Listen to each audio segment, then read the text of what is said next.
నిలబడుతున్న దాసుడు బలహీనుడు, చేతకానివాడు ప్రభా, కేవలము ఏ యోగ్యత లేనివాడు ప్రభా. మీరు మీ దాసుని ప్రభా ప్రోక్షణ రక్తం ఉంచిన వారే నోటికి నోరుగా నోటి బోరగా ఉపయోగించుకోమని కోరుతూ వస్తున్నాం. వినే చెవి, గ్రహించే హృదయము దయచేయండి. శిష్యునకు తగిన నోటిని కూడా ప్రసాదించి పెట్టండి ప్రభా. మిమ్మల్ని హెచ్చించుట్లో మాకు సహాయపడండి ప్రభా. ఘనత ప్రభావం మీకు ఆరోపిస్తూ యేసు నామమున ప్రార్థిస్తున్నాం తండ్రి. కూర్చోండి. ఇప్పటి వరకు పాటల ద్వారా దేవుణ్ణి మనము స్తుతించి ఆరాధించి కొనియాడుచూ వచ్చినాం. దేవునిని ఆరాధించుట అంటే దేవునికి విశ్రాంతినిచ్చుట. కీర్తన గ్రంథం 22వ కీర్తన 6వ వచనంలో రాయబడుతూ వచ్చింది, ఇశ్రాయేలు చేయు స్తోత్రముల మీద నీవు ఆసీనుడివై ఉన్నావు. ఆరాధించుట ద్వారా దేవునికి మనము విశ్రాంతినిస్తూ ఉన్నాం. ఆరాధన మరి దేవుడు ఆయనను ఆరాధించుట కొరకే మనల్ని చేసుకున్నాడు. యెషయా గ్రంథం 43వ అధ్యాయము 7వ వచనంలో ఇలా రాయబడింది, నేను నిర్మించిన వారిని, నా నామం పెట్టబడిన వారందరినీ, నేను సృజించిన వారిని తెప్పించండి, ఎందుకంటే నాకు మహిమ కలుగు చేయుట కొరకు. ఇదే విషయాన్ని నూతన నిబంధనలో అన్య జనాంగమునకు చెందిన సమరయ గ్రామంలో ఉంటున్న స్త్రీతో కూడా ప్రభు చెప్పారు. దేవుణ్ణి ఆరాధించువారు ఆత్మతో సత్యముతో ఆరాధించాలి. అట్టివారు కావాలని తండ్రి వెతుకుచున్నాడు. అట్టివారు కావాలని తండ్రి ఏం చేస్తున్నాడు? ఎప్పుడు వెతుకుతాం మనం? వెతకడం అంటే ఏంటి? కనబడనప్పుడు, మరి అది పోగొట్టుకున్నప్పుడు దాన్ని మనము వెతికేవారుగా ఉంటాం. ఏ ఉద్దేశంతో దేవుడు నరుని నిర్మించాడో ఆ ఉద్దేశంలో నుండి నరుడు తప్పిపోయినప్పుడు తిరిగి దాన్ని కలిగి ఉన్న వారి కొరకై దేవుడు వెతుకుతూ ఉన్నాడు. చాలామంది ఉన్నారు ఆరాధికులు ఈ లోకంలో. మరి భక్తి పరులు అన్నవారు లేని వారు ఎవ్వరు లేరు. భారతదేశం అంతా భక్తితో వైరాగ్యాలతో నిండిపోయి ఊగిపోతూ ఉంది ఈ రోజుల్లో. అయితే వారి వారి ఆలోచన సరళిని అనుసరించి, వారి సిద్ధాంతాలను అనుసరించి వారు మరి దైవములుగా తలిచే వాటిని కొలుచుచూ సేవిస్తూ ఉన్నారు. అయితే సృష్టికర్త అయిన దేవుడు, నిజమైన దేవుడు, మనల్ని పుట్టించిన దేవుడు, ఆయన ఆరాధించడం కొరకే కూడా చాలామంది ప్రజలు ఆయన్ని వెంబడిస్తూ ఉన్నారు. ఆరాధనలు పలు రకాలుగా జరుగుతూ ఉన్నాయి. అందరూ గుంపుగా గొల్లుగా పాట పాడుతూ చేతులెత్తి మరి స్తోత్రం చేయడం అదొక ఆరాధన పద్ధతిగా లోకంలో ఎంచబడుతూ ఉంది. అయితే మరి ఆరాధన అనేది దేవుడు ఎటువంటి విధానంలో కోరుకుంటున్నాడు? దేవునికి ఇచ్చేది మనం ఎలా ఇవ్వాలి? దేవుడు మనల్ని తన జీవముతో చేశాడు కాబట్టి, అంటే ఆత్మతో చేశాడు కాబట్టి, ఆత్మతో సత్యముతో ఆరాధించాలి. సత్యం అంటే దేవుని వాక్యం. 17:17 యోహాను సువార్త, నీ వాక్యమే సత్యం.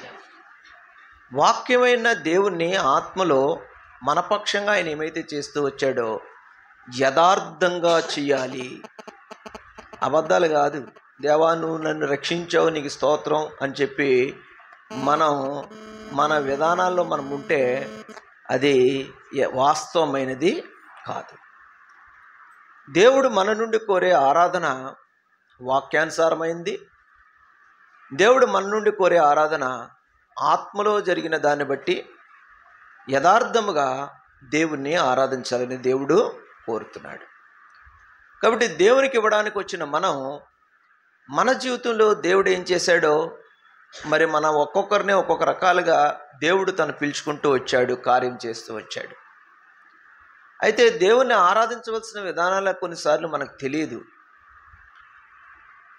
సమరయ గ్రామంలో ఉన్న స్త్రీతో ప్రభు చెప్తున్న మాట, మీరు మీకు తెలియని దాన్ని ఆరాధించున్నారు, మేము మాకు తెలిసిన దాన్ని ఆరాధిస్తున్నాం. చూడండి, తెలిసింది కొంత తెలియంది కొంత కలిపి చెరిపి మనం కొనసాగిస్తూ ఉన్నాం. అయితే దేవుడు ఆయనను మనము ఎవరో ఎరిగి మనం ఆయన ఆరాధించవలసిన వారు ఉంటున్నాం. కాబట్టే మరి ఇక్కడ ఎలాగ ఆరాధించాలనే దాన్ని తెలియచేయడం కొరకై పరిశుద్ధ గ్రంథంలో కొన్ని మచ్చులు, మాదిరి, ఎగ్జాంపుల్స్ అని చెప్పచ్చు మనం ఇవ్వబడ్డాయి. చూడండి, మ్యాథమెటిక్స్లో ఏం చేస్తూ ఉంటారంటే, మ్యాథమెటిక్సే కాదు మరి ఏ సబ్జెక్టులోనైనా కానీ ఏం చేస్తారండి, ఉంటుంది కదా, ఎగ్జాంపుల్ ఒకటి ఇస్తారు, దాన్ని పోలి చేయమంటారు. అలాగే ఆత్మతో సత్యముతో ఎలాగ ఆరాధించాలో తెలియని మనకి పరిశుద్ధాత్మ దేవుడు ఎంత ప్రేమ కలిగిన వాడే మనకి ఆయన ఉదాహరణలు అనుగ్రహిస్తూ ఆయన తెలియజేస్తూ వచ్చినాడో దీన్ని మనము గ్రహించవలసిన వారు ఉంటూ వచ్చినాం. కాబట్టి భక్తులు వారి జీవితాల్లో ఆరాధించిన విధానం, వారు ఆరాధించిన దాంట్లో మూల అంశం ఏదైతే ఉంటున్నదో దాన్ని తీసుకొని దాన్ని ఆధారం చేసుకొని దాన్ని మనకు అన్వయించుకొని ప్రభుని ఆరాధించవలసిన వారు ఉంటున్నాం. ఈ సమయంలో ప్రభుని ఆరాధించడానికి వచ్చిన మనం, పౌలు గారు మరి రోమాలో ఉన్న అన్యజనులైన వారితో, యూదులైన వారితో ఈ మాటలు ఆయన చెబుతూ ఉన్నారు. ఏం చెప్తా ఉన్నారంటే 6వ అధ్యాయము 17వ వచనంలో మనం చూస్తూ వచ్చినాం, మీరు ఒకప్పుడు పాపమునకు దాసులై ఉంటిరి, కానీ ఏ ఉపదేశ క్రమమును అనుసరించి మీకు అప్పగింపబడిందో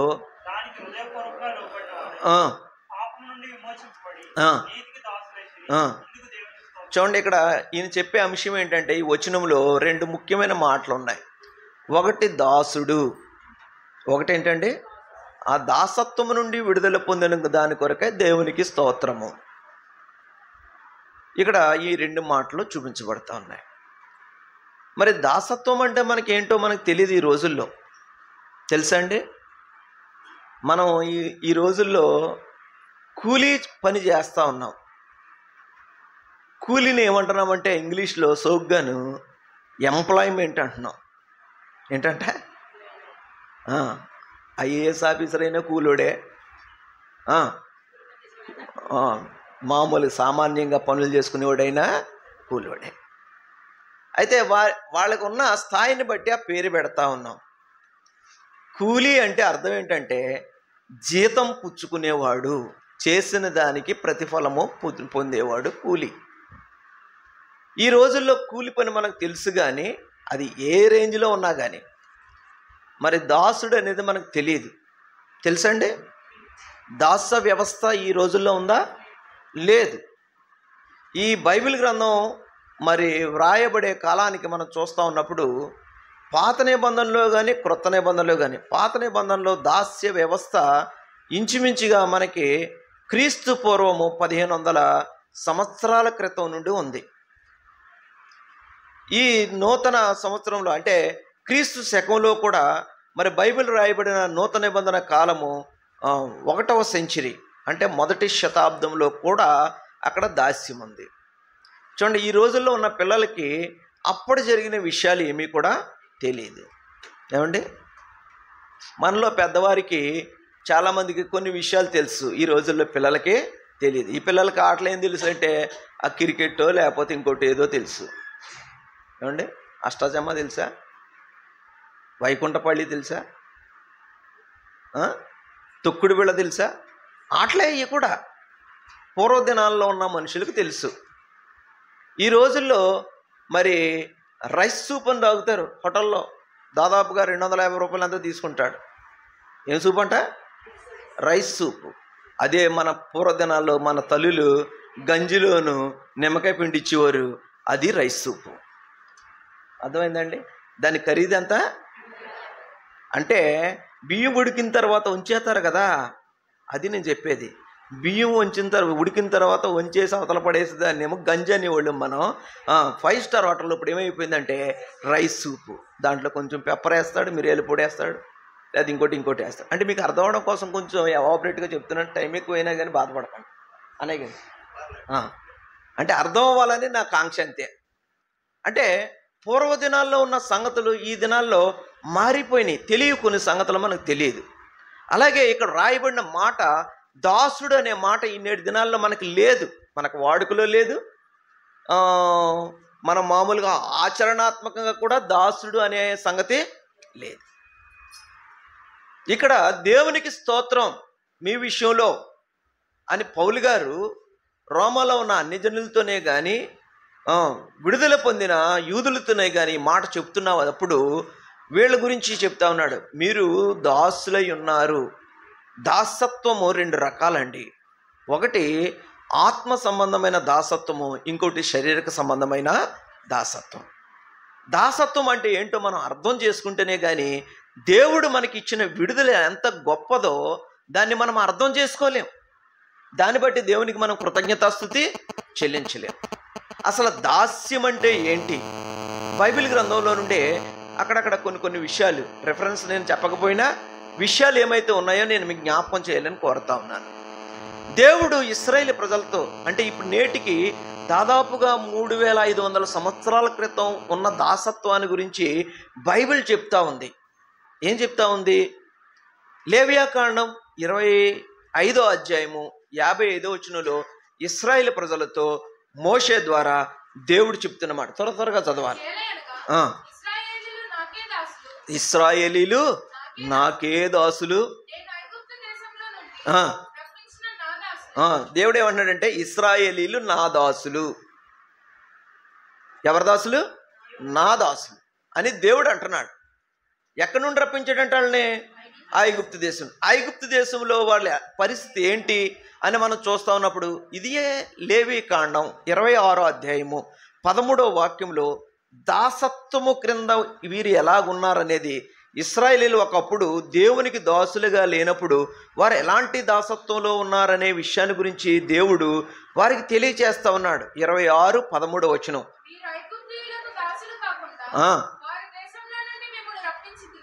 మీరు ఐగుప్తీయులకు దాసులు కాకుండా వారి దేశంలో నుండి నేనేం చేశాను? మిమ్మల్ని రప్పించాను.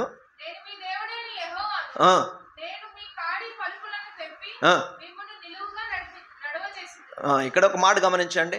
నేను మీ కాడి పలుకులను విప్పి.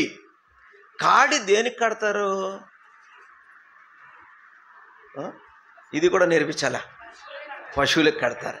ఎప్పుడు కడతారు? భారమైన పని చేసేటప్పుడు. చెప్పండి.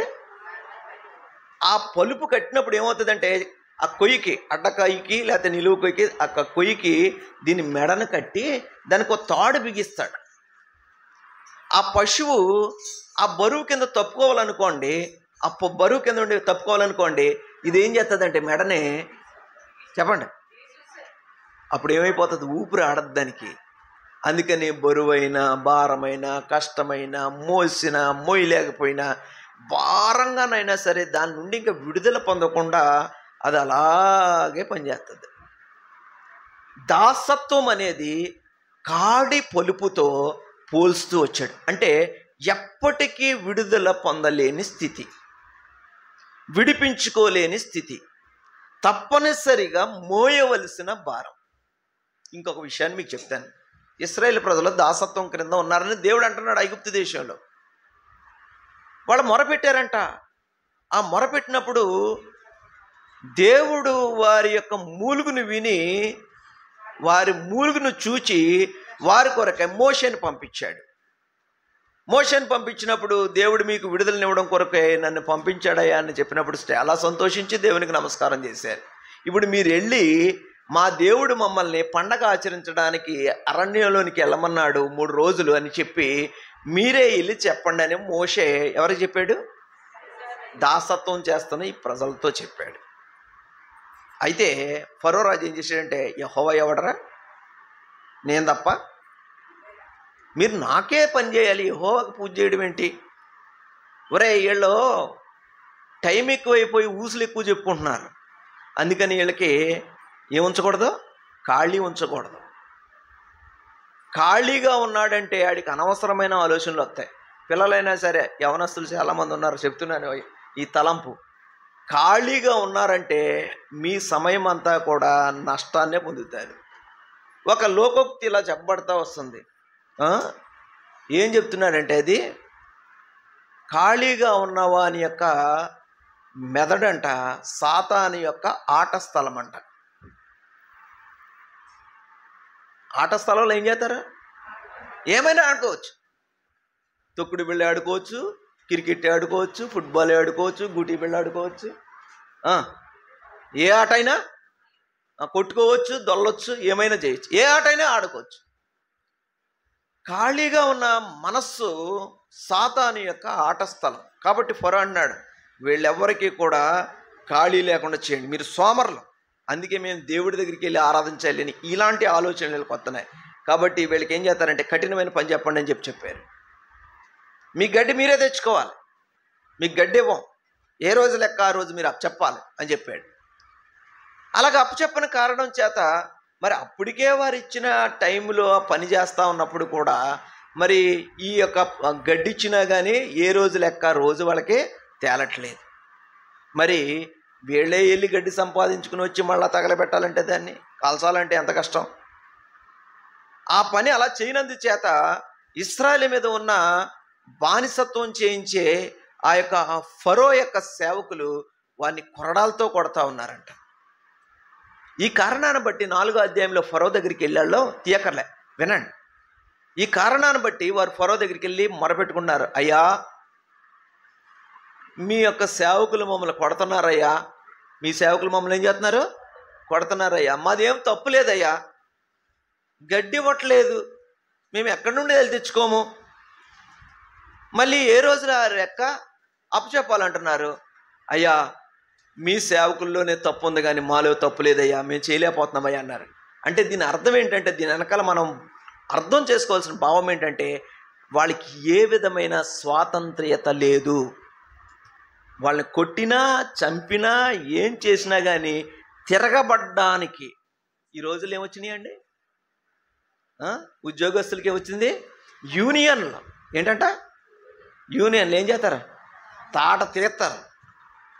ఒకడికి ఒక్క చిన్న తప్పు జరిగినా, ఏ నష్టం జరిగినా, ఏం జరిగినా కానీ తిరుగుబాటు చేయడానికి వాళ్ళకి అవకాశం ఉంది, లాకౌట్ చేయడానికి వారికి అవకాశం ఉంది, వారు చేసే పని మానేయడానికి వారికి అవకాశం ఉంది.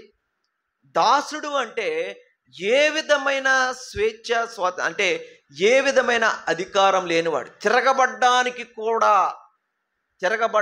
కూడా ఏ విధమైన స్వతంత్రత లేనివాడు. దాసుడు అంటే ఇంకొక మాట మనం గమనించాలి.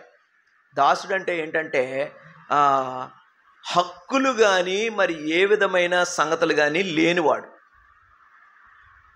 తిరగబడ్డానికి అవకాశం కాదే, జీవించడానికి హక్కు లేదు, తన యజమానుడు తను చంపినా కానీ మాట్లాడడానికి హక్కు లేదు, తను ఒక పని చేసే యంత్రము తప్ప తన బాగోగులను మరి గూర్చి ఆలోచన చేయడం కొరకే యజమానికి ఏమాత్రం మనసు ఉండదు. ఇది దాసత్వం అంటే. ఏ విధమైన స్వతంత్రత, ఏ విధమైన హక్కులు, ఏ విధమైన జీవించే తన మీద తనకే అధికారం లేని స్థితి, తన పనులను తాను చేసుకోవడానికి కూడా యజమాని యొక్క దయాదాక్షిణ్యాల మీద ఆధారపడవలసిన పని. మనం సమూయేలు మొదటి గ్రంథంలోకి వెళ్ళిపోతే 30వ అధ్యాయాలు తీయకండి, మీకు అర్థం అవడం కోసం చెప్తున్నాను, రాసుకునే వాళ్ళకి అధ్యాయం చెప్తున్నాను, ఇంటికి వెళ్ళిన తర్వాత దాన్ని చదువుకోండి. అక్కడ అమాలేకీయుడు ఒకడు ఏమైపోయాడంటే పడిపోయి ఉన్నాడంట. దావీదు సిగ్లకు కాల్చేశారు వాళ్ళు. వీళ్ళు వెళ్తా ఉన్నప్పుడు ఒకడు పడి ఉన్నాడు దారిలో. ఎవడెవరా నువ్వు అంటే, నేను ఐగుప్తీయుడికి చెందిన అమాలేకుడికి చెందిన ఐగుప్తీయుడైన దాసుడినేనని చెప్తా ఉన్నాడు. ఎందుకు ఇలా పడి ఉన్నావురా నువ్వు అంటే, కనీసం వాడికి జబ్బు చేస్తే అని పట్టించుకుని ఆడికి ఏదైనా బాగోగులు చేయడం కొరకే. మరి ఏ విధంగా మన ఇంట్లో ఎవరైనా పనోళ్ళకి బాగోలేదనుకోండి, ఏం చేస్తాం మనం? అమ్మగారు నాకు బాగోలేదండి అన్నారు అనుకోండి, ఏం చేస్తారు? డబ్బులు ఇచ్చి హాస్పిటల్ కన్నా వెళ్ళు, లేదా చూపిస్తానరా, లేదా నేను మాట్లాడతానరా అంటాం మనం. ఆడు ఏం చేశాడంటే, ఆడు జబ్బు వస్తే ఆడి చేత పని చేయించుకున్నాడు కానీ అక్కడ వదిలేసిపోయాడు, కనీసం నీళ్ళు కూడా ఇవ్వలేదు ఆడికి. అంటే దాసుడి యొక్క స్థితి ఎలా ఉంటుంది అనేది మీకు అర్థం అవడం కొరకు బైబిల్ గ్రంథంలో నుండి ఈ విషయాలన్నీ చెప్పవలసి వస్తున్నాయి. దాసుడు అంటే యేసుప్రభు వారు కొన్ని అర్థాలు చెప్పారు. దాసుడంటే యజమానుడు చేసేదాన్ని ఏమాత్రం తెలుసుకోలేనుడంట కదా. ఏంటన్నాడు యేసుప్రభు ఏం చెప్పారు? యజమానుడు చేయు దానిని దాసుడు ఎంత మాత్రం కూడా ఎరుగడు. యోహాను సువార్త 15వ అధ్యాయంలో రాయబడింది ఈ మాట 13వ వచనంలో. మరి ఇంకా మనం చూస్తూ వచ్చినప్పుడు దాసుడు అనే మాటను మనం గమనిస్తూ వచ్చినప్పుడు యేసుప్రభువు వారు చెప్పారు, యజమానుడి కంటే ఏ కోసాన్న కూడా ఘనత పొందడానికి అర్హత లేనివాడు. ఘనత లేనివాడు దాసుడు అంటే ఒక నీచుడు. దాసుడు అంటే పనిచేసేవాడా తప్ప, యేసుప్రభువు వారు చెప్పిన మాట. యేసుప్రభువు వారు ఇలాగ అడుగుతూ వచ్చారు, ఏమయ్యా విందు జరుగుతూ ఉంది, విందు జరిగినప్పుడు విందులో కూర్చున్నవాడు గొప్పోడా, విందును వడ్డించేవాడు గొప్పోడా అని అడిగాడు. ఏమండి, ఈ దినాల్లో లేదు కానీ ఇలాంటి సిస్టమ్. పూర్వ దినాల్లో ఎవరైనా పెద్దవాళ్ళ ఇంట్లో పెళ్ళిళ్ళు జరుగుతూ ఉన్నప్పుడు ఏ చాకలనో ఏ మంగళనో ఏం చేసేవారండి, మీలో కొంతమందికి తెలుసు, వీళ్ళు వెళ్ళేవారు కాదు, ఇప్పటికే ఉన్నదనుకుంటా ఇలాంటి సిస్టమ్. వాళ్ళతో కౌరు పెడతారు. మరి దాదాపుగా 2000 సంవత్సరాల క్రితం యేసుప్రభు వారు చెప్పిన మాటల్లో మనం చూస్తూ ఉన్నప్పుడు దాసుడు అంటే ఇంటికి వచ్చిన వారికి పరిచర్య చేసేవాడు. ఘనత పొందడానికి అవకాశము లేదు. యేసుప్రభు వారు ఇంకో మాట చెప్పారు. లూకాసు వార్త 17వ అధ్యాయం మనం చూస్తూ ఉన్నప్పుడు ఏమన్నాడంటే, దున్నువాడే కానీ, కోయివాడు కానీ, విత్తువాడే కానీ, ఒక పనివాడు ఎవడైనా దాసుడు ఉన్నాడు అనుకోండి, ఆ పని ముగించిన తర్వాత ఆ యజమానుడు అక్కడికి వచ్చినప్పుడు, వీడు కష్టపడి వచ్చాడు కదా, చెమటోర్చి వచ్చాడు కదా, అలసిపోయి వచ్చాడు కదా, నీరసపడి వచ్చాడు కదా, కాబట్టి ఒరే నువ్వు వెళ్ళి భోంచేయరా అంటాడా? ఒరే నీ చేతి చేసావు కానీ ఫస్ట్ నాకు పట్టుకొచ్చి వడ్డించిరా అంటాడంట. నాకు వడ్డించి అప్పుడు వీడు తిని తేన్సి అప్పుడు వెళ్ళిన తర్వాత మిగులు తగులు ఏమైనా ఉంటే తినేవాడు ఎవరండి? దాసుడు. అంటే దాసుడికి ఏ విధమైన అర్హతలు లేవు. ఎంత దీనస్థితితో చూడండి దాసుంది. సమాజంలో ఎన్నిక లేని వారు దాసులు, సమాజంలో గౌరవం లేని వారు దాసులు, తాము ఏం చేస్తున్నామో ఎందుకు చేస్తున్నామో కూడా తెలియని వారు దాసులు, తమ మీద తమకు అధికారం లేని వారు దాసులు, తాము మోయవలసిన భారం కష్టంగా ఉన్నా దాని నుండి విడుదల పొందలేని వారు దాసులు. అర్థమైంది కదండి, బైబిల్లోనే చెప్పాను మీకు ఈ విషయాలన్నీ. కాబట్టి ఇలాంటి దాసత్వము భౌతికంగా కనబడతా ఉంది. ఇలాంటి దాసులైన పరిస్థితుల్లో ప్రజలను దేవుడు విడిపించాడు. అయితే ఈ దాసత్వాన్ని గురించి మాట్లాడుతూ దేవుడు మానవులందరూ కలిగి ఉన్న దాసత్వాన్ని గురించి ఆయన మాట్లాడుతున్నాడు. భౌతిక దాసత్వం కాదు ఇప్పుడు మనం మాట్లాడేది. ఒక వ్యక్తి తనలో ఉన్న ఆత్మలో ఎలాగూ దాసుడైపోయాడు అనే దాన్ని యేసుక్రీస్తు ప్రభువారు పౌలు గారి ద్వారా మాట్లాడిస్తూ ఉన్నాడు. చూడండి, ఆత్మీయమైన దాసత్వం ఎలాంటిదంట? ఆత్మీయమైన దాసత్వం అనే దాన్ని మనం చూస్తూ ఉన్నప్పుడు యోహాను సువార్త 8వ అధ్యాయము 44వ వచనంలో యేసు ప్రభువారు ఇలా చెప్తా ఉన్నారు, పాపము చేయువాడు పాపమునకు దాసుడు. చెప్పండి, పాపము చేయువాడు పాపమునకు దాసుడు. పాపం అంటే ఏంటి? పాపం అంటే ఏంటండి? మాటను వినకపోవడమే పాపం అంటున్నాం. బైబిల్ గ్రంథంలో దాదాపుగా 15 నిర్వచనాలు ఇచ్చాడు పాపం అంటే. ఎన్ని నిర్వచనాలండి? ఒక నిర్వచనం చెప్తాను. మూర్ఖంగా ఆలోచన చేయడం, నేను ఇలాగే ఉంటాననడం కూడా పాపమేనంట. దేవుణ్ణి దేవుడిగా అంగీకరించకపోవడం పాపం. యోహాను సువార్త 8వ అధ్యాయం 24వ వచనం రాయబడింది. యాకోబు పత్రిక 3వ అధ్యాయం 17వ వచనంలో రాయబడుతూ వచ్చింది, మేలు అని తెలిసిన తర్వాత కూడా అలాగ చేయకపోవడం పాపం. మాట వినకపోవడమే కాదు, మేలు అని తెలిసిన తర్వాత అలా చేయకపోవడం పాపం.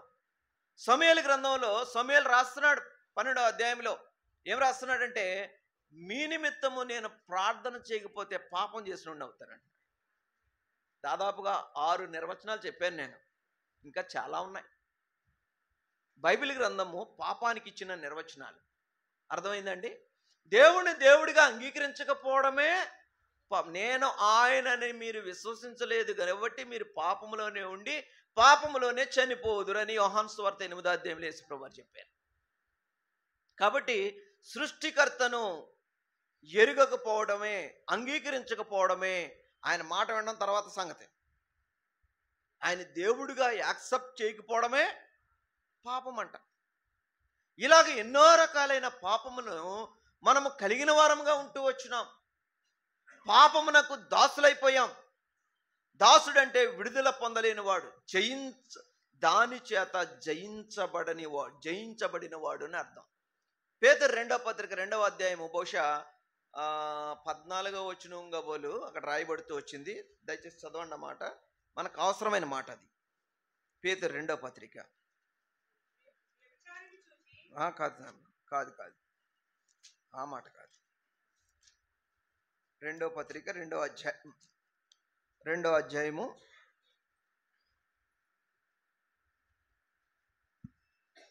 19వ వచనం. తామే భ్రష్టత్వమునకు దాసులైండియు అట్టి వారికి స్వాతంత్రం ఇత్తుమని చెప్పుదురు. ఒకడు దేని వలన జయింపబడునో దానికి దాసుడు.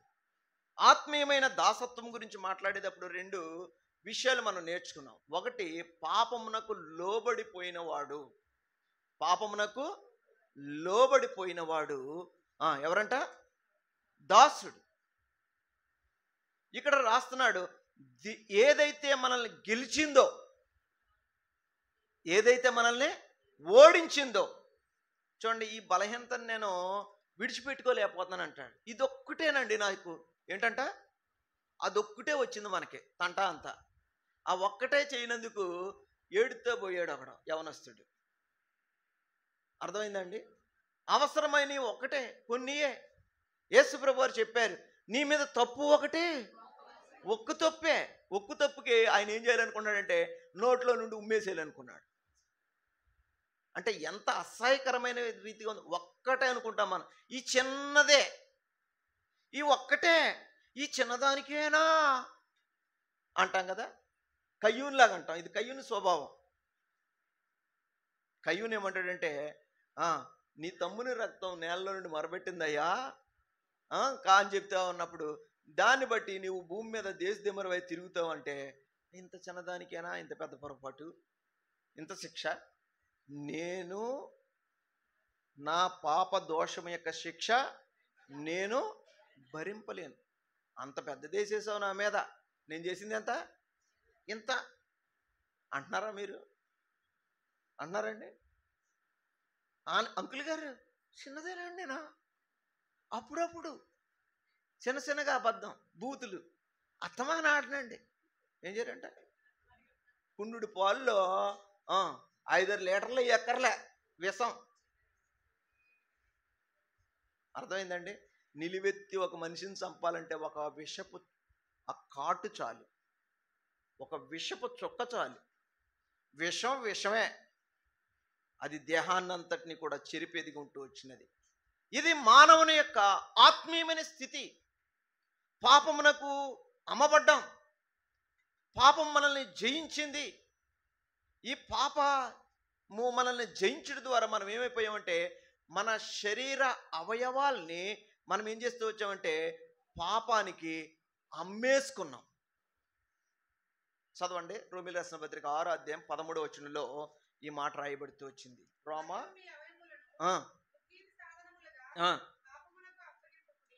దుర్నీతి సాధన మీ అవయవాలంటే ఏంటండి? అవయవాలంటే ఏంటి? మనం దేన్ని అవయవాలని పిలుస్తాం?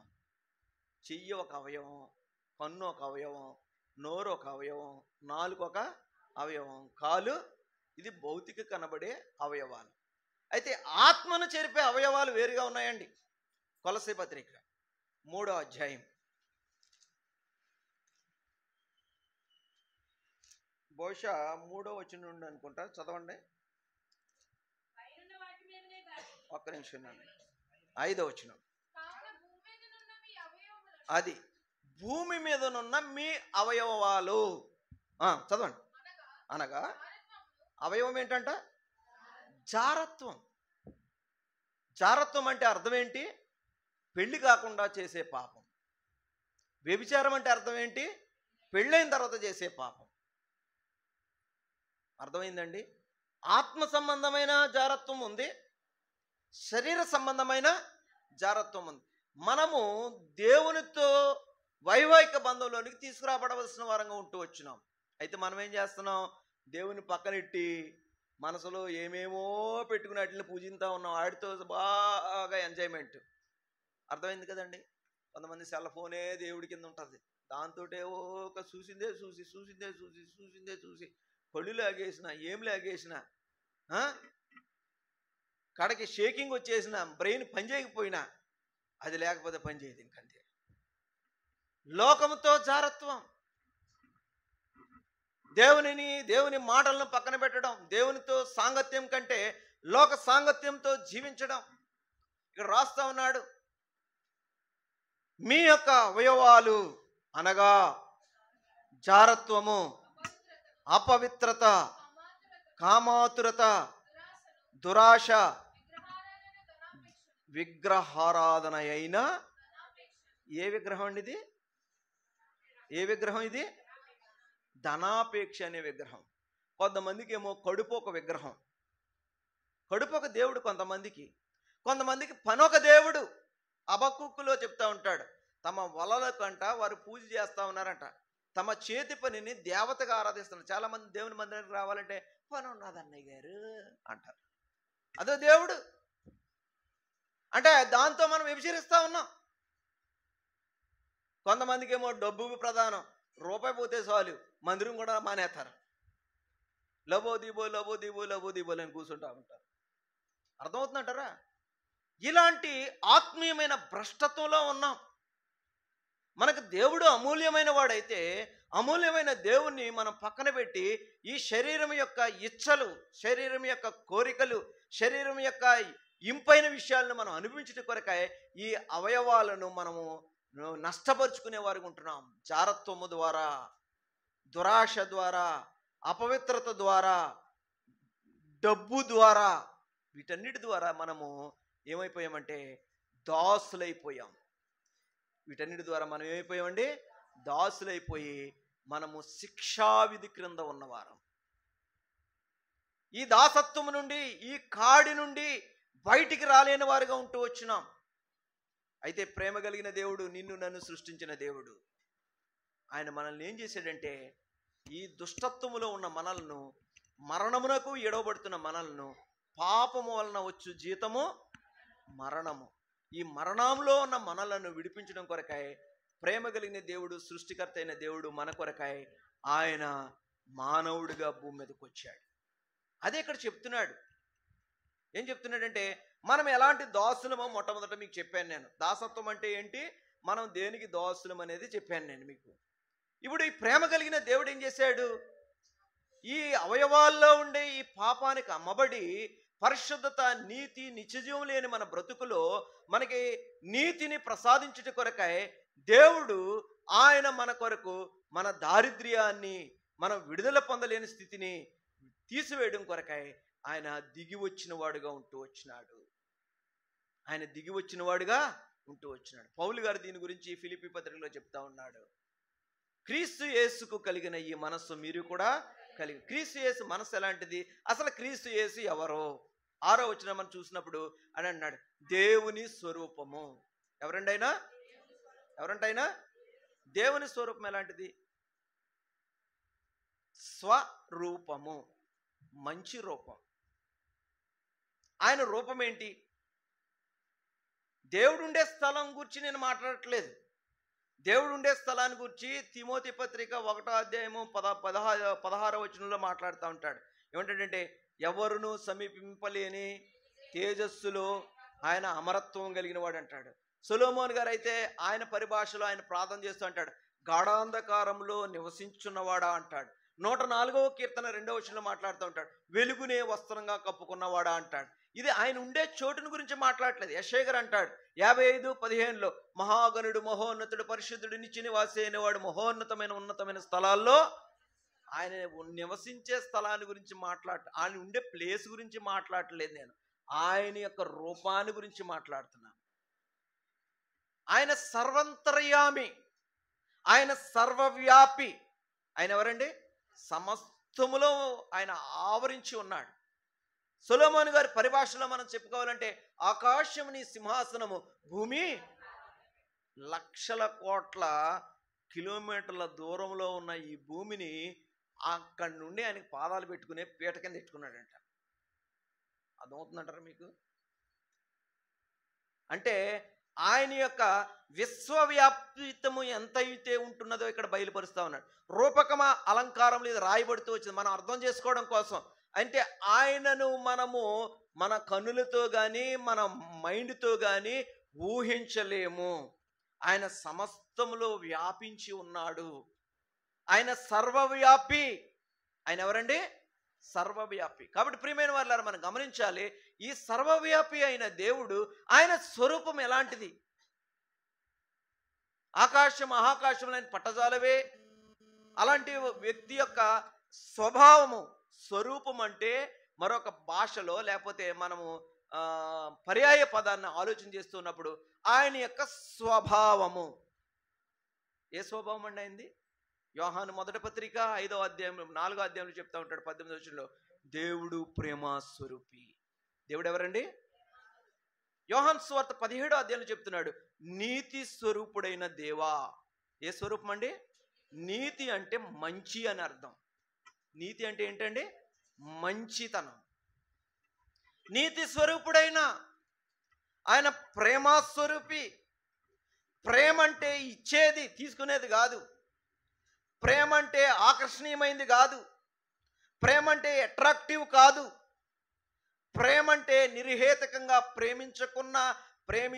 ప్రేమించుకున్నా అందమున్నా లేకపోయినా, అర్హత ఉన్నా లేకపోయినా, ఏమున్నా లేకపోయినా అది వారిని స్నేహించడమే ప్రేమ.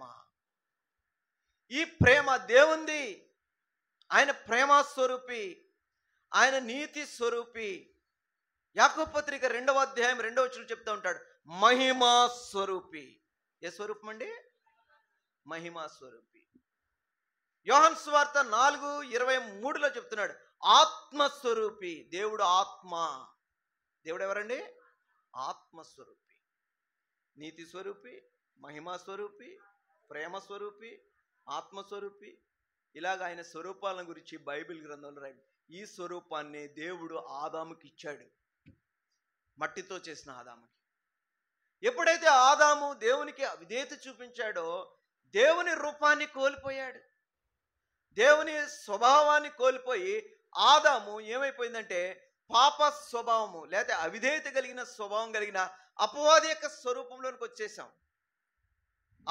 అందుకే యేసు ప్రభు వారు యోహాను సువార్త 8వ అధ్యాయంలో చెప్తా ఉన్నాడు, ఏమన్నాడంటే, మీరు మీ తండ్రి యగు అపవాది సంబంధులు.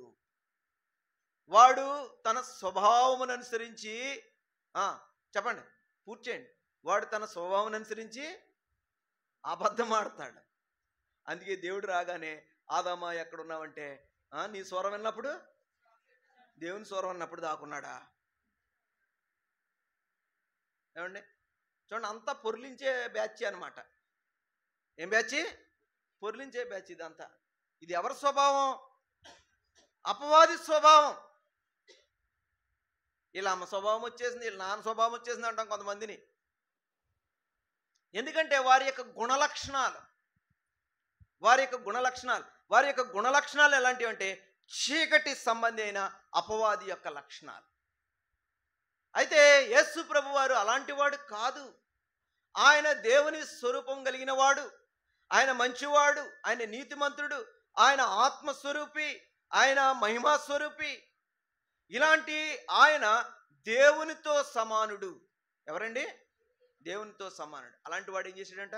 దేవునితో ఉండుట విడిచిపెట్టకూడని భాగ్యమని ఎంచుకోలేదంట. ఎంచుకోలేదు. ఇదే గొప్ప భాగ్యం. ఇది నేను పోగొట్టుకోకూడదు. ఎవడొకడు ఈ సీటు ఆక్రమించేస్తాడు అనుకుంటారు.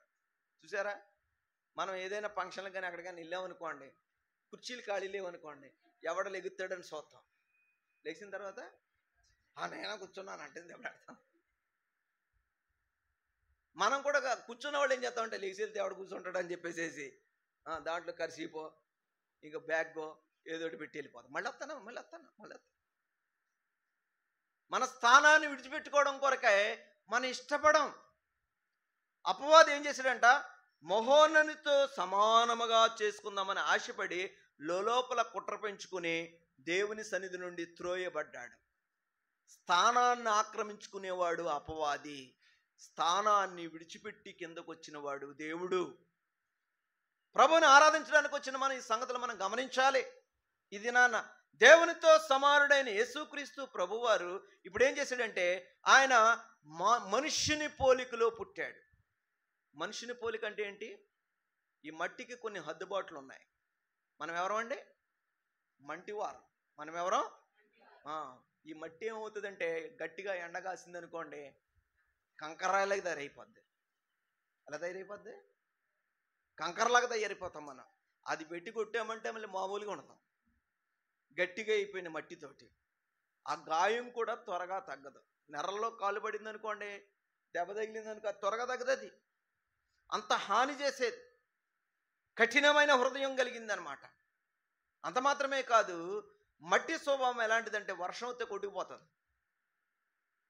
కరిగిపోయి దాని స్థానాన్నే పోగొట్టుకుంటారు. ఇది ఒక లక్షణం. మట్టి స్వభావం ఎలాంటిదంటే అది కొన్ని హద్దుబాట్లతో కూడింది, కొన్ని హద్దుబాట్లతో కూడింది, కొన్ని పరిమితులు కలిగింది. ఈ శరీరం పరిమితులే, అపరిమితమైన దేవుడు పరిమితము కలిగిన శరీరంలోకి వచ్చాడు. ఆయన గురించి లేఖనంలో రాయబడుతూ వచ్చింది. హెబ్రీ పత్రిక 2వ అధ్యాయం 9వ వచనంలో మనం చూస్తూ వచ్చినప్పుడు ఆయన ఏం చేస్తూ వచ్చాడండి? దేవదూతల కంటే కొంచెం తక్కువ వాడిగా చేయబడ్డాడు. ఎలా చేయబడ్డాడంట? దేవదూతల కంటే ఎందుకు తక్కువ వాడిగా చేయబడ్డాడు? అక్కడ దేవదూతలను ఎందుకు మాట్లాడాడు? దేవదూతల స్వభావం ఏంటి అసలు? ఇది కూడా తెలుసుకోవాలి మనం. దేవదూతలు వాళ్ళ ఆత్మజీవులు కాబట్టి దానికి పరిమితి లేదు, ఎక్కడైనా ఉంటాయి. శరీరం లేదు దానికి. దేవదూతకి ఏం లేదండి, శరీరం లేదు. అది ఎక్కడికైనా వెళ్ళిపోగలదు, రెక్కలతో ఎగిరిపోగలదు, దిగొచ్చేయగలదు, ఏమైనా చేయగలదు. అయితే అంత మహిమాస్వరూపైన దేవుడు, అంత సర్వవ్యాపి అయిన దేవుడు ఒక పరిమితి కలిగిన స్థితిలోనికి ఆయన వచ్చేసాడు. పరిమితి కలిగిన హద్దుబాటులోకి వచ్చేసాడు. పరిమితి కలిగిన పాప శరీరంలోకి ఆయన వచ్చేసాడు. ఆయన దేవదూతలలాగా లేడు. ఆయన దేవదూతల కంటే, దేవదూతలకి కొంత మరి దేవునితో పోల్చుకుంటే, కొన్ని మనతో పోల్చుకుంటే వాళ్ళకి కొంత హెచ్చైన పరిస్థితే ఉంది. అయితే యేసు ప్రభు వారు ఎంత తక్కువ వాడిగా చేయబడ్డాడో చూడండి. అపవాది ఏమని ఎరేసిందండి? మీరు ఈ పండు తింటే చెప్పండి దేవతల్లాగా అయిపోతుంది. దేవదూతలాగా కాదు, దేవతల్లాగా అయిపోతారు. అప్పటికే దేవుడు ఆదామును అలా ఉంచాడు. కానీ చూడండి ఆదాము ఎలాగా ట్రాప్ అయిపోయాడు. అదేంటది, నేను ఎందుకు చేశాను, ఎందుకు ఆలోచన చేయలేదు అనుకుంటాం కదా మనం. ఇంత ఆలోచన చేసేదా, నువ్వు ఎలా పడ్డావే బాబా నువ్వు దీంట్లోనా అంటే, అయ్యో నాకు అప్పుడు రాలేదు ఈ ఆలోచన అంటే. అంత ఆకర్షణీయంగా ఉందన్నమాట అది, ఆ మాటలే కానీ ఆ పరిస్థితులే కానీ.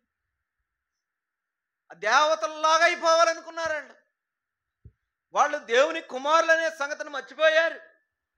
ఇప్పుడు దేవుని కుమారుడైన యేసుక్రీస్తు ప్రభువారు దేవతల కంటే తగ్గించబడ్డాడు. దేవతలకి కొంచెం అపరిమితమైన పరిస్థితులు ఉన్నాయి, కానీ మనుషుడికైతే అనేకమైన హద్దుబాట్లు, పరిస్థితులు ఉంటా ఉన్నాయి. విడుదల పొందలేని పరిస్థితులు ఉంటా ఉన్నాయి. మనిషి యొక్క స్వభావం మనం చూస్తూ ఉన్నప్పుడు మానవ శరీరంలో మరణం ఉంది, దేవత శరీరానికి మరణం లేదు. చెప్పండి, మానవ శరీరానికి ఏముంది? అయిపోయినట్టున్నది మీ సర్వీసు. నేను 2 గంటలన్నా చెప్పగలను. తలలు వాలేసేసారు యేసుప్రభులాగా. ఆఫ్ చేసేయమంటారా? మరే వినండి, ఇంట్రెస్ట్గా లేదా? దేవత శరీరానికి మరణము లేదు. దేవత శరీరానికి ఏమి లేదండి, మానవ శరీరానికి మరణము ఉంది. హెబ్రీ పత్రిక 2:14లో చూస్తాం మనం ఈ మాట. ఆ పిల్లలు రక్త మాంసము గలవారైనందున ఆ ప్రకారమే మరణము యొక్క బలము గలవానిని, అనగా అపవాదిని మరణము ద్వారా నశింపజేయుటకు జీవితకాలమంతయు మరణ భయము చేత దాస్యమునకు లోబడిన వారిని విడిపించుటకు. మరణ భయము చేత దాస్యమునకు లోబడిన శరీరం ఇది. చెప్పండి, మానవుడెవరు? మానవుడెవరు చెప్పండి? మరణ భయము చేత దాస్యమునకు విడుదల పొందలేని స్థితిలో ఉన్నవారం. అందుకే సావు అంటే భయం. చచ్చిపోతానని అంటారు, కానీ సావు వచ్చేసరికి ఏమైపోతారా? చచ్చిపోతానే బాబు, నన్ను హాస్పిటల్ తీసుకెళ్ళండి అంటారా అనరా? అంటే నేను పల్లెటూరు బోధకున్నాను, మీరు భీమవరంలో ఉన్నారు, పట్టణంలో ఉన్నారు. నేను పల్లెటూరు బోధకుండే కాబట్టి పల్లెటూరులోనే చెప్తాను నేను. కాబట్టి జాగ్రత్తగానండి. ఈడెవడరా బాబు మాకు తగిలంటాడు వేలనుకోకండి. కాబట్టి మనం గమనించాలి, యేసుక్రీస్తు ప్రభువారు దేవదూత స్వభావం ధరించుకోలేదు, అబ్రహాము సంతాన స్వభావాన్ని ధరించుకున్నాడు. పరిమితి కలిగిన మానవ స్వభావాన్ని కలిగిన శరీరాన్ని ధరించుకున్నాడు. మరణ భయము చేత దాస్యమునకు లోబడిన శరీరాన్ని ఆయన ధరించుకున్నాడు. మనుషుల పోలికగా పుట్టి, చెప్పడానికి చాలా ఉన్నాయి కానీ ఇక్కడతో ఆఫ్ చేద్దాం. తర్వాత రెండో మాట చెప్తున్నాడు, దాసుని స్వరూపము ధరించుకుంది. దాసుడు అంటే ఎవరో ఇందాక మీకు చెప్పాను, విడుదల పొందడానికి సామర్థ్యము లేనివాడు, తన మీద తనకు హక్కులు లేనివాడు, తను భారమైన పరిస్థితిలో ఏడవబడిన వాడు, యజమానుడు చేసేదాన్ని ఎరగనివాడు, కేవలము పని మాత్రమే చేయవలసిన వాడుగా ఉంటూ వచ్చినాడు. ఇలాంటి దాసుని స్వరూపంలోనికి ఆయన దిగి వచ్చిన వాడు ఉంటాడు. దాసుని స్వరూపం ధరించి ఆయన మన కొరకై తాను రిక్తుడుగా, అంత మహిమ కలిగిన దేవుడు, దాసుడికి ఏమీ ఉండదండి. దాసుడికి ఏముండదు? భోజనం తప్ప ఇంకేమీ లేదు. అడికి సంకిళ్ళే, బంధకాలే. దాసుడు అంటే అమ్మబడిన వాడు అని అర్థం. దాసుడు అంటే ఎవడండి? తిరిగి మళ్ళా ఎవడైనా విడిపిస్తేనే కానీ విడుదల తనకు తానుగా పొందలేని వాడు దాసుడు. యోసేపు దాసుడుగా అమ్మబడ్డాడు. యోసేపు ఎలాగా అమ్మబడ్డాడు? మనల్ని దాస్యంలో ఉన్న మనల్ని విడిపించడం కొరకై ఐశ్వర్యవంతుడైన దేవుడు. ఆయన ఎంత ఐశ్వర్యం కలిగిన వాడంట?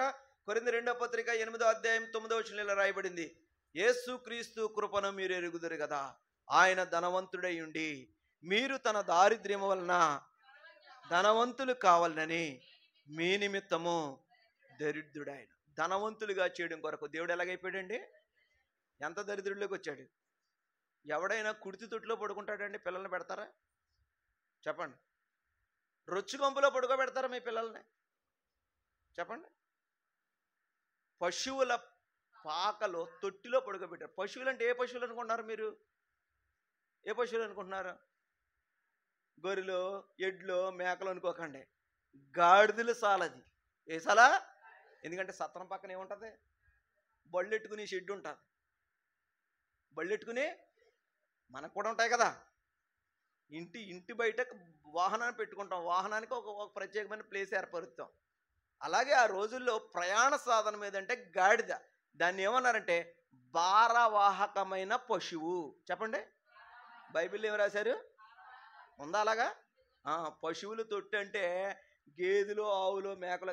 ఆవు వచ్చన్నా పడవచ్చండి, కొంచెం గాడిద వచ్చి తాగవే అంటాం మనం. అంటామా? అంటే గాడిద ఎంతసేపు అర్థం చేసుకోవాలి మనం. ఇలా మాట్లాడుతున్నాను అనుకోకండి, అది ఒరిజినల్ తెలుగు, మన లాంగ్వేజ్, మాట్లాడే భాష. బైబిల్ భాష గ్రాంధిక భాష.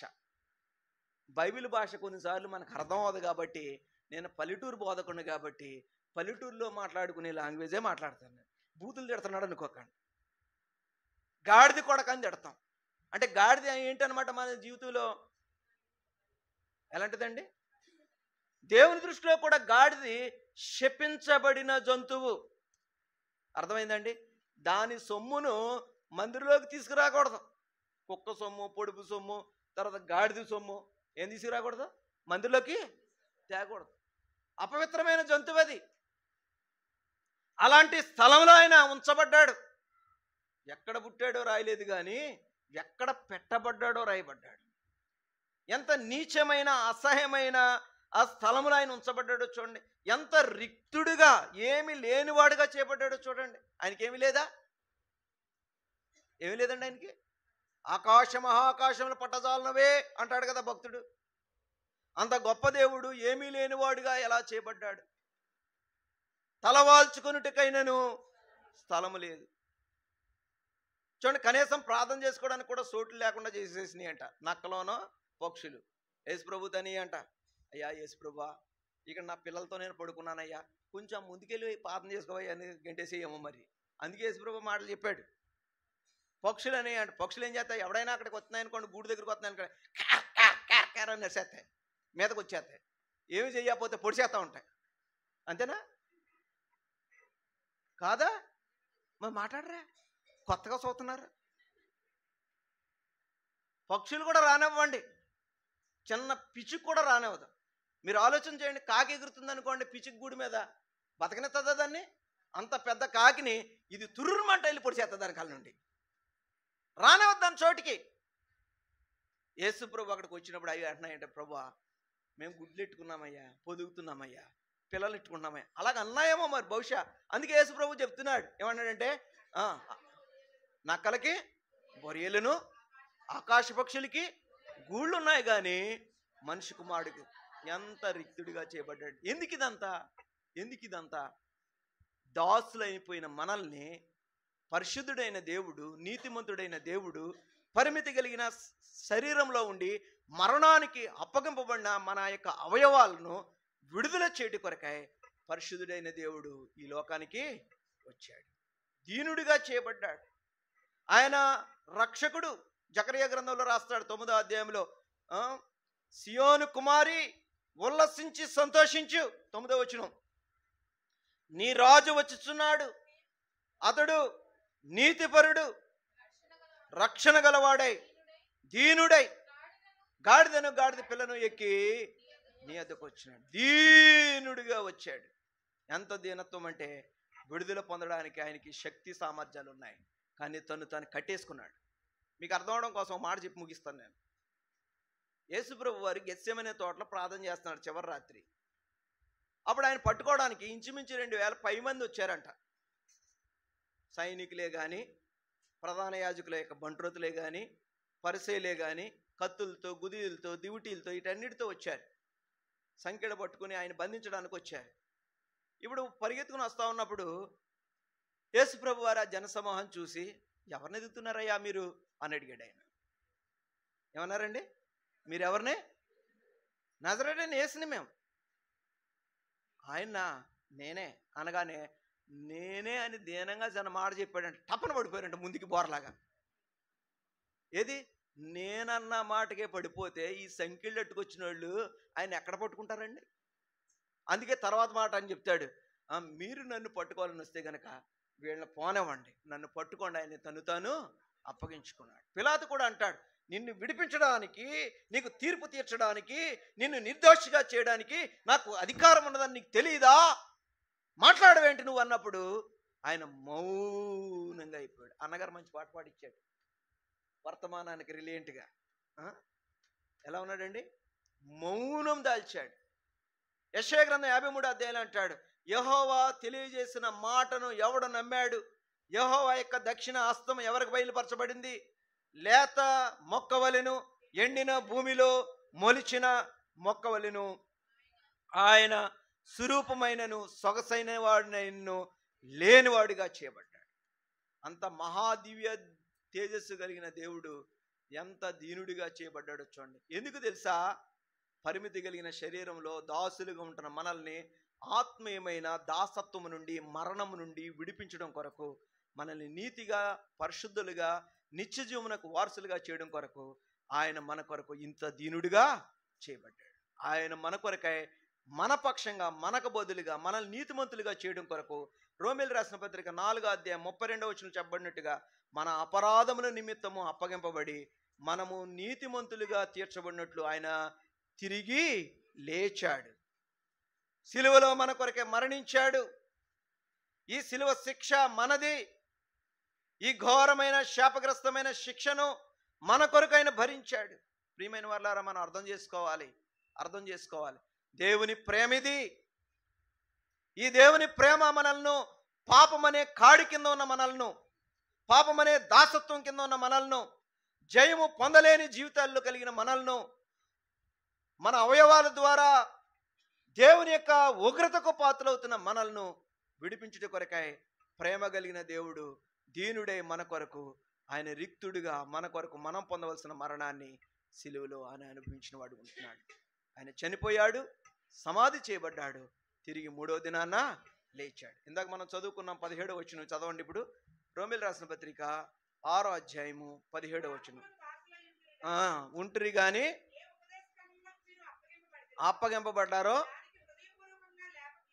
లోబడినప్పుడు, హృదయపూర్వకంగా లోబడినప్పుడు, ఉపదేశ క్రమానికి లోబడినప్పుడు. ఏంటి ఉపదేశ క్రమం? ప్రతిదానికి అర్థం ఉంది బైబిల్లో, ఊరికనే చెప్పేయడం కాదు. ఉపదేశం అంటే హితబోధ. ఉపదేశం అంటే ఏంటండి? హితబోధ అంటే మేలుకరమైన మాటలను ఎవరైతే లోబడుతున్నారో, మేలుకరమైన మాటలకు లోబడినోడు ఎలా ఉంటాడంట? సురక్షితంగా ఉంటాడంట. సామెతలో 1:33లో రాస్తాడు, ఉపదేశమును అంగీకరించేవాడు సురక్షితంగా ఉంటాడు. ఉపదేశం ఏంటిది? ఈ ఉపదేశం ఏంటండి? కొరింథీ మొదటి పత్రిక 15వ అధ్యాయము 2-3 వచనాలు చెప్పబడుతూ వచ్చింది. నేను మీకు తెలియజేసిన ఉపదేశం ఏదనగా, లేఖనముల ప్రకారము క్రీస్తు ఏం చేయబడ్డాడండి? మృతి పొందాడు. తప్పు చేశా? లేదు.